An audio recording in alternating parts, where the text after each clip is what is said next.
តាំងពីមកនៅនឹងមកជីវភាពខុសគ្នាច្រើនខុសគ្នាថាចូល80ដឺក្រេមកអីវា80%ហីព្រោះកាលនៅនោះវាអត់មានអីសោះហ្មងខ្ញុំរស់នៅហ្នឹងតាំងពីឆ្នាំ2013កាលខ្ញុំនៅភូមិចាស់អត់មានដីទេខ្ញុំនៅជាមួយម៉ែគាត់នឹងដឹងថាបានដីភ្លាមអលោកគ្រូដឹងថាបានដីនៅតែប៉ុណ្ណេះបានដីបានទាំងដីហាត់ផងដីឡូផងបានដាំដំណាំបាននៅស្រួលធ្វើផ្ទះធ្វើអីនៅពីអ្នកដីប្រពន្ធរាល់ថ្ងៃហ្នឹងចាំជ្រូកលក់ចាប់ភួយហើយនឹងលក់ទឹកអំពៅ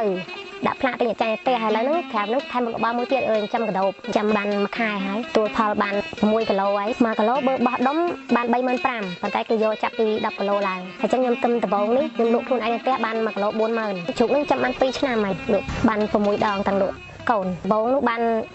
210លានជាងនឹងជ្រូក20ក្បាលជាងហើយក្រោយឡើងជ្រូក310 510អញ្ចឹងទៅបានជាង7លាន8លានអញ្ចឹងទៅសាក្រោយនេះកើតបាន23ថ្ងៃខ្ញុំលក់កូននោះបានជាង3លាន7 4លានថ្ងៃហ្នឹងពងឈឺពោះកាត់ទៀតហើយពីពងឈឺសម្រាប់ដីកសិកម្មនោះខ្ញុំដាំស្វាយចន្ទីបានកន្លះហាត់ហើយទឹមប្រមូលផលបាន2ឆ្នាំទេហើយក្នុងមួយឆ្នាំបានលុយប្រហែលជាតុង1លានជាងទេព្រោះអីដើមវាអត់សូវធំនាងខ្ញុំសូមថ្លែងអំណរគុណទៅដល់រាជរដ្ឋាភិបាលដែលលោកបានផ្ដល់ដីសម្បត្តិមកឲ្យ